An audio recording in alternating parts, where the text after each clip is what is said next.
So there is absolute linguistic oppression that is ever present in the world of bilingual dual language education. And it's disheartening, but it's the reality. In 2019, I released my first set of children's poetry books based on my testimonio in English with Spanglish and in Spanish with Spanglish. So here you have Lo que se dice se hace, and what you say you do, lo que se dice se hace. And when you're writing a children's manuscript, what happens is that before it gets released, it's sent out to practitioners, other bilingual authors, university professors, folks in the field, so that they can give you constructive feedback. And it was an amazing process.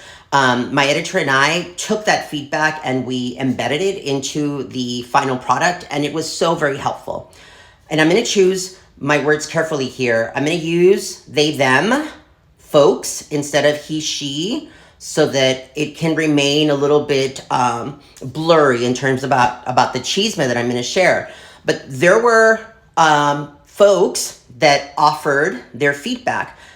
They specifically wrote back and said that the Spanish version should not be published because the Spanish that I used in my testimonio book, my Spanish from El Paso, Texas, Ciudad Juárez, Chihuahua, el español que habla mi comunidad, mi familia, that it wasn't appropriate to be shared with elementary students because it was very localized to that border town or that border area.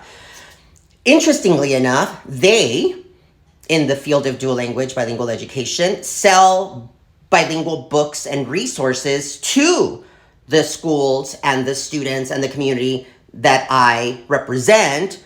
It's just that the language, the Spanish language that we represent, shouldn't be published, which I have to tell you that I was very disappointed, and I wanted to say something because, at the end of the day, I am from the 915, but because I'm working on being a better version of myself on my sociocultural competence, critical consciousness, instead I decided to have an intrapersonal conversation with myself, and I said, Junior.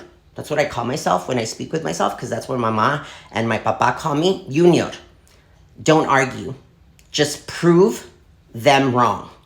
And so I was so blessed that the publishing company supported the work, and so we released the 2 books available on Amazon as they were written with the constructive feedback embedded in. And I'm so thrilled that the 2 books are now used in the scope and sequences of large and school districts throughout the United States. They have been read and shared with elementary, middle school, high school, and university collegiate students.